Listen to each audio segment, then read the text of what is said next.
I'm Leo Walder for Kit Guru, and this NAS here is the Thecus N5810 Pro. The 5 at the start of the model code, 5 drives, as you can see, and the Pro part, it's a serious piece of hardware aimed at the business side of things. It runs on Thecus's own OS version 7, which is a derivative of Linux. So if you've used any of the sort of big boy NASs in recent times, which all tend to run their own take on Linux, and although some of course run Windows, but if it runs Linux, then this will be sort of familiar to you. This desktop here, the way I've got this hooked up, by the way, is I could have connected this directly, the screen directly to the back of the NAS, I'll show you in a moment, but I haven't. It's connected instead to a PC. The PC is on the same network as the NAS, so this is not directly connected to that. This is connected to a PC that's out of sight. So that bit of housekeeping out of the way. So what we've got is, we've got all sorts of bells and whistles actually. We've got 5 lockable drive bays. They take either 2.5 or 3.5 inch drive. Obviously if you've got 5 bays, I've actually populated 4, as you can probably tell by the lights. That means that you've basically got all the options that you want for every RAID that you've ever heard of. Alternatively, you can separate the drives up and have them on different networks. So lockable, and also you've got lights that tell you what's going on, and you've also got an LCD display at the bottom which reports things like the IP address, which is handy. And then if we turn around, just gather up the power cord, turn it round, and we have a couple of USB ports on the rear. Well, I say a couple, we've got 2 USB 2 ports and 2 USB 3 ports. USB 2, USB 3. USB 2 would be if you're going to connect a mouse or a keyboard to do the direct connection thing. Same with the HDMI. And then we've got a whacking great big 92mm fan, which whirs away constantly and frankly starts to get slightly vexing. More significantly and less trivially, we've got 5 network ports, all gigabit. That's significant because depending on how you want to play things, you can either have failover, you can shotgun them together, or you can indeed run different networks into the same NAS. Clearly this is going to be an irrelevance for home use, but for business use that's significant. And then what else? Yes, at the front we've got 1 more USB 3, and then we've got some sort of control buttons so you can do some basic navigation work using the LCD there.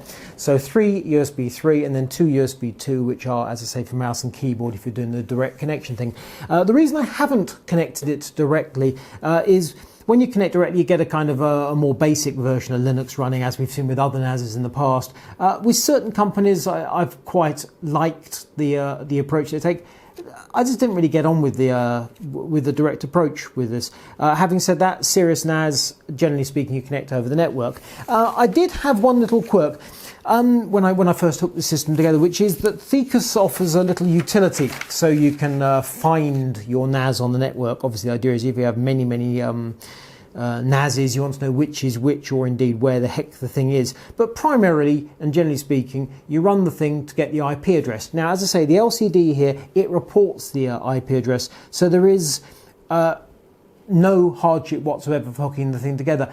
But I struggled. I typed that IP address into my browser and it would have none of it, and I've just found my magic note. And open browser, IP address, wouldn't connect. And eventually I realised, when I used the little utility to connect, that if I changed the tick box from fixed IP to dynamic, good as gold. And then I was away. So knowing the IP address in whichever browser wasn't enough. Very, very annoying. It took me a while to figure it out. Once I'd done it, bang, solid. I was, for example, considering that perhaps Thecus was hung up on which browser I was using. I tend to use Firefox, but I also tried Chrome and Internet Explorer. Sorry, my mistake, Edge. It's Edge, not Internet Explorer, Edge. No, and it turns out that actually Thecus appears to be completely agnostic about browsers, which is very, very welcome. Any browser you like, off you go. But in terms of the original connection, dynamic rather than fixed IP, and that little thing got me over that hurdle.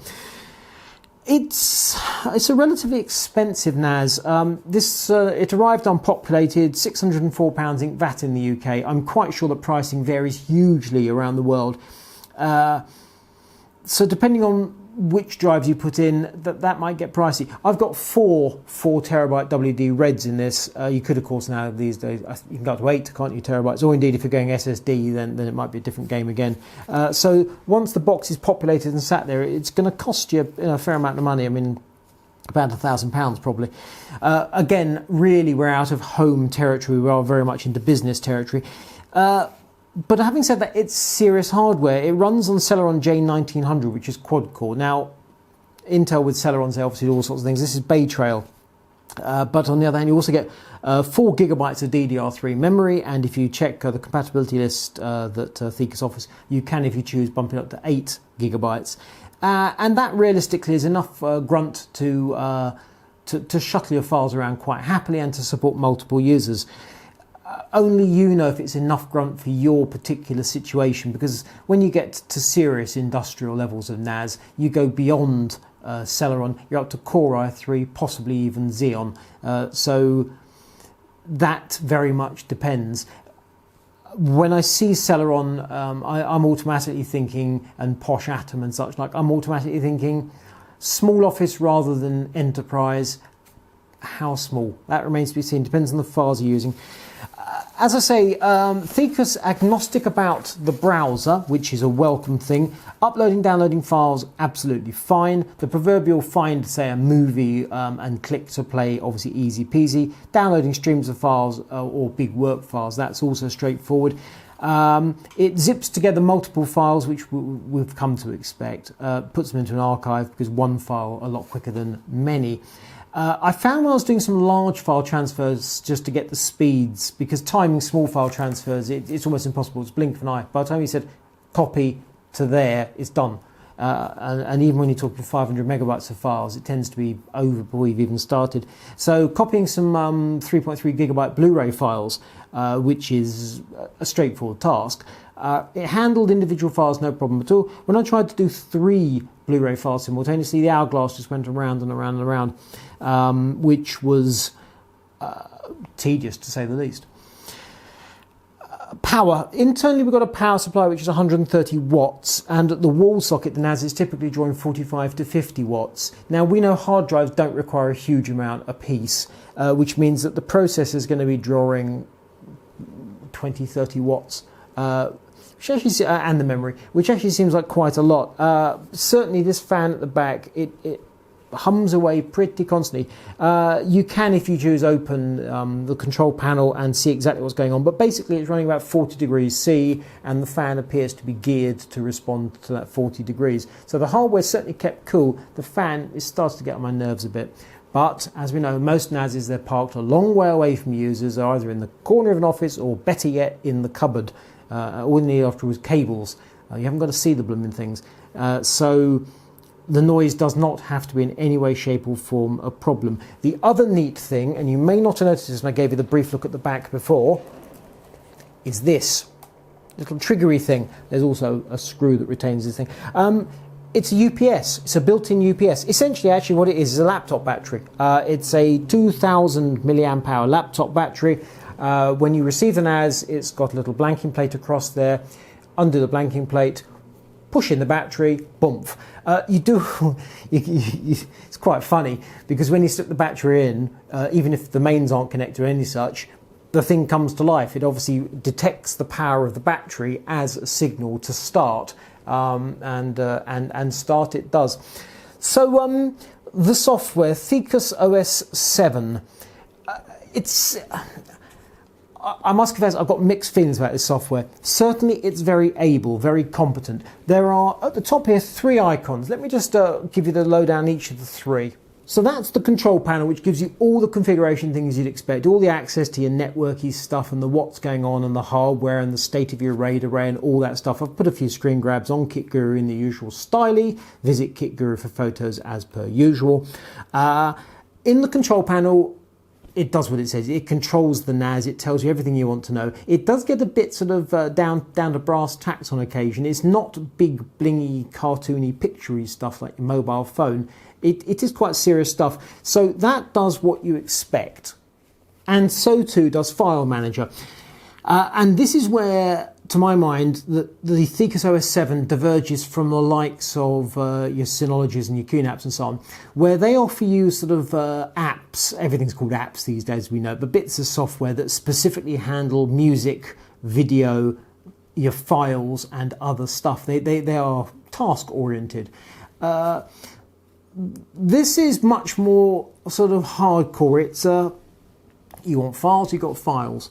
And when I'm looking at this, it very much seems to me, you can see we're only one step removed from Linux. This is professional NAS, running on Linux, there's your files, get on with it.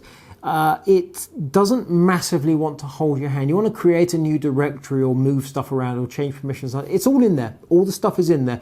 But if you've just arrived and if you're familiar with your mobile phones and your Windows or Apple Mac OS actually, if you're familiar with click on the app to do the job, this kind of throws you in the deep end a little bit.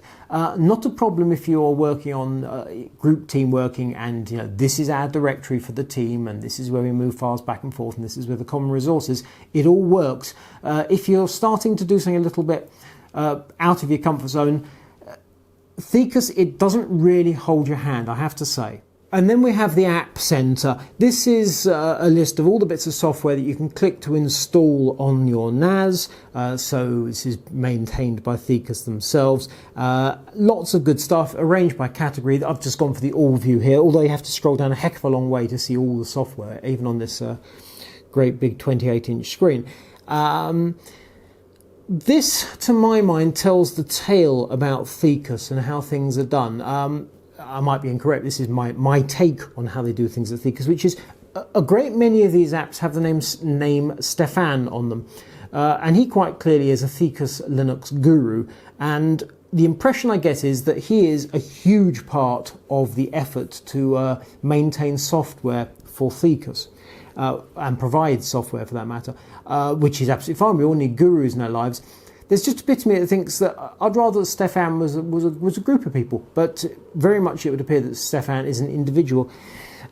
And that actually takes me to my my conclusion with this NAS, which is I've been impressed using this NAS. It's fast, it's solid, it's very serious. The hardware is, everything works right. I'm slightly bugged by the cooling fan, but we'll put that to one side. But I find it very hard to love it. Impressed and I respect it. I don't love it. And that's because every so often you come across, well, how do I do this next bit? And in a sense, this takes me back to my original, almost my first few minutes with this NAS, which is, well, how do I open a browser and connect to the screen? Obviously, you type an IP address and you go. And that, until I worked out the business of a dynamic IP address, I was sitting there looking at it, bang my head against the wall, almost literally rather than metaphorically. Simple tasks can sometimes take you considerably longer than you expect. Once you know how it works, straightforward, easy peasy, kicking yourself. So if you are a Thecus aficionado, this NAS is fabulous. If you're coming fairly fresh to Thecus, it might on occasion set you back on your heels and make you stop and think. The fact it's relatively expensive in the great scheme of things is a detail. If you're buying a NAS for your business and you need to put drives in it, whether the box costs 400, 500 or 600 doesn't really make a whole heap of difference. Certainly that UPS battery, which I think is a very clever little touch, that's got to be worth at least £100. I mean, it's a battery, it doesn't really, it's just a battery. But the point being is, it's internal. In the event there's a problem, if the lights go badoop, you don't lose everything. The fact that the power keeps going for, I think it's at least 20 minutes, but obviously all your PCs and such can go off anyway, and your screens and so on, but it gives you long enough to shut the thing down without it just going catastrophically wrong. But more to the point, it carries you through if you have a brownout, if you just have one of those dips in the power, when potentially a radio just gets scrambled, that battery could save your bacon. And there we have it. Hardware, very good indeed. Software, pretty darn good, but a tough one to love. I'm Leo Warder for Kit Guru. This is the Thecus N5810 Pro.